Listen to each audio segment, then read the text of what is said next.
আচ্ছা, আমরা সবাই গ্রুপে এই দীপক ভাইয়ের গাড়ির টায়ার পাংচার হয়ে গিয়েছিল। ভাইয়ের লোকেশনও ছিল না, তা সত্ত্বেও আমি আমাদের মানস ভাই আমাকে ফোন করে এবং দেখি গ্রুপে লাইভ কারেন্ট লোকেশনও দিয়েছে। লাইভ লোকেশনের সাথে সাথে কাছে পিঠে ছিলাম, চলে এসেছি। ভাইয়ের এখন গাড়ি ওকে হয়ে গিয়েছে, তেমনি জগ ছিল না। ঠিক আছে, আর প্রতিটা ভাইকে বলবো যখন গাড়ি নিয়ে বেরোবেন তেল জগ স্টেপনি সব দেখে নিয়ে বেরোবেন। দেখুন এত রাত্রিবেলায় এই ছোটোখাটো জিনিসের জন্য গাড়ির ওইগুলো অঙ্গ, ওই অঙ্গগুলো যেন ঠিকঠাক থাকে, সেই অর্থে বলবো এই জিনিসগুলো মেনটেन করে चलबें।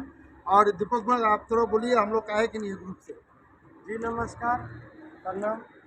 मेरा गाड़ी में स्टेपनी नहीं था, मलाई था, सुमित था, आया अभी और हेल्प किया, उनका सहाय किया। ऐसे सभी लोकेशन में रहिएगा। সবাই লোকেশনে থাকলে এই সুযোগ সুবিধাটা পাবে। ফোন করে 15 মিনিটের মধ্যে আমরা উপস্থিত হয়ে গেছি। স্টেপ দিয়ে মানে জগ দিয়ে ওকে চাকাটাকে পাল্টে দেওয়া হলো।